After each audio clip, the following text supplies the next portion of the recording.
The Walking Dead comic issue number 2. God damn it, not again! As Rick's frustrations mount, not being able to find fuel, his vehicle gives out. He abandons his vehicle and grabs his bag. As he takes on foot, he comes across a house. Rick knocks, but no one answers. As he turns the knob, the door opens. As he enters, he's disgusted with what he found. 4 decaying bodies with bullets to their heads, as it shows a possible murder-suicide. Rick runs out of the house, coughs up vomit. He notices a barn out back. He goes to it. He discovers a live horse. Rick approaches the horse. "I could use your help," he says, as he puts the saddle on the horse. As he rides off to Atlanta, Rick speaks to the horse as he has no one else about remembering the happiest day of his life, just to escape reality for a brief moment. As he describes the birth of his first child, he stops himself. Thinking about the good times makes all this seem so much worse.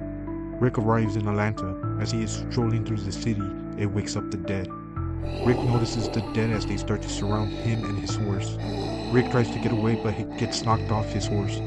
The dead attacking Rick and his horse as he reaches for a hand axe and drives it into the skull of one of the dead. As Rick stood up on his feet, he watches in horror as they rip apart his horse, shooting and screaming, "What the hell is wrong with you?"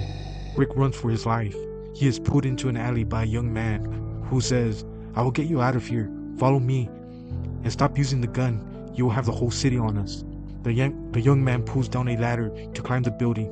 As they reach the roof, the young man says, "We gotta keep on moving," as he leaps from one roof to another. Rick hesitates, but leaps. He hit the side of the edge of the building, hanging on. The young man pulls him in. They have to keep moving. They have to get out of the city towards the woods, as now they climb down and running through the city.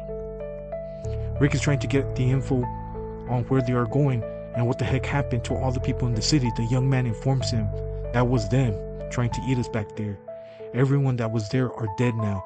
That the government tried to herd people into the big cities to protect them. All it did was put the food in one place for the dead.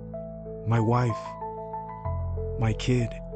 As Rick falls to his knees, the young man says, "I'm sorry you had to hear it this way, but don't lose hope, as we all got a guy back in the camp who made it out of the city." Rick says, "Camp?" The two of them start to walk through the woods.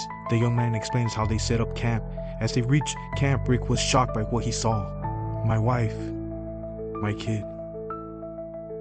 Thank God.